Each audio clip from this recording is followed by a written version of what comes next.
Hi everyone, I'm back with more Frindle.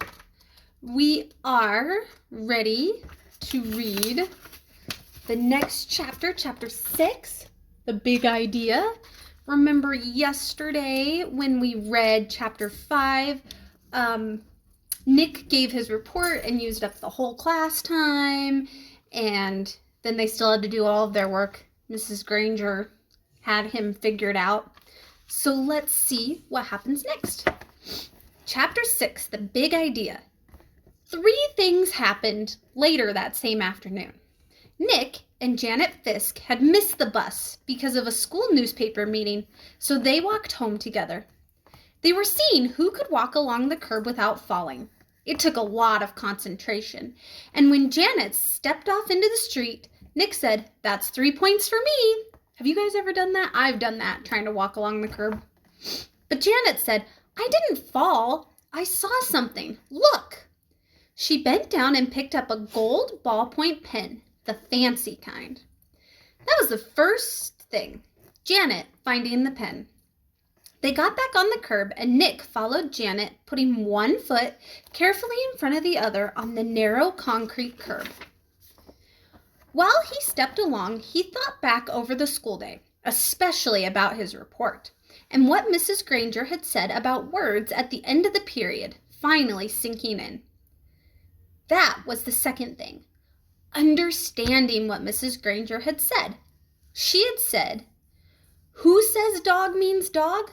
You do, Nicholas." "I do," Nick thought. He put one foot in front of the other, following Janet. What does that mean? And then Nick remembered something. When he was about 2 years old, his mom had bought him one of those unbreakable cassette players and a bunch of sing-along tapes.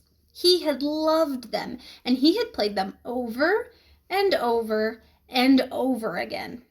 He would carry the tape and the player to his mother or his big brother or his father and bang them together and say, "Guagala, guagala, guagala," until someone put the cassette in the machine and turned it on. And for 3 years, whenever he said "guagala," his family knew that he wanted to hear those pretty sounds made with voices and instruments. Then, when Nick went to preschool, he learned that if he wanted his teacher and the other kids to understand him, he had to use the word music instead of guagala. But guagala meant that nice sound to Nick because Nick had said so. Who says guagala means music? You do, Nicholas. "No fair!" yelled Janet. They were at the corner of their own street, and Nick had bumped into her, completely absorbed in his thoughts. Janet stumbled off the curb, and the gold pen in her hand clattered onto the street. "Sorry, I didn't mean to, honest," said Nick. "I was just watching. Here." Nick stooped over and picked up the pen and held it out to her. "Here's your..." And that's when the third thing happened. Nick didn't say pen. Instead, he said, "Here's your Frindle." Frindle? Janet took her pen and looked at him like he was nuts. She wrinkled her nose and said, "What's a Frindle?" Nick grinned and said, "You'll find out. See you later." It was there at the corner of Spring Street and South Grand Avenue, 1 block from home on a September afternoon. That's when Nick got his big idea.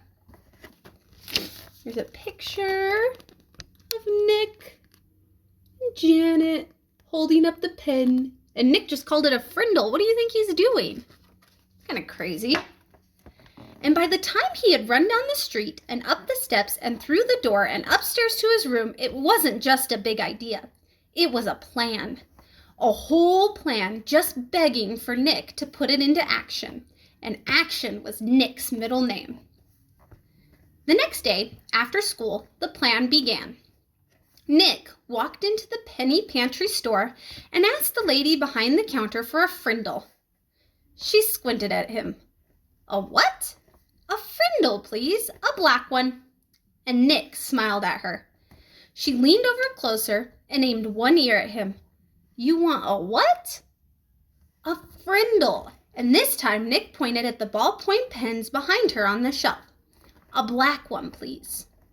The lady handed Nick the pen.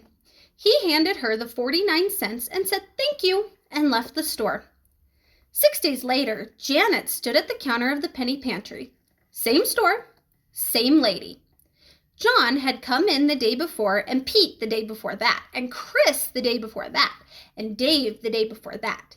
Janet was the 5th kid that Nick had sent in there to ask that woman for a Frindle. And when she asked, the lady reached right for the pens and said, blue or black? Nick was standing 1 aisle away at the candy racks, and he was grinning. Frindle was a real word. It meant pen. Who says Frindle means pen? You do, Nicholas.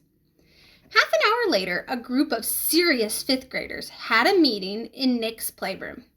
It was John, Pete, Dave, Chris, and Janet.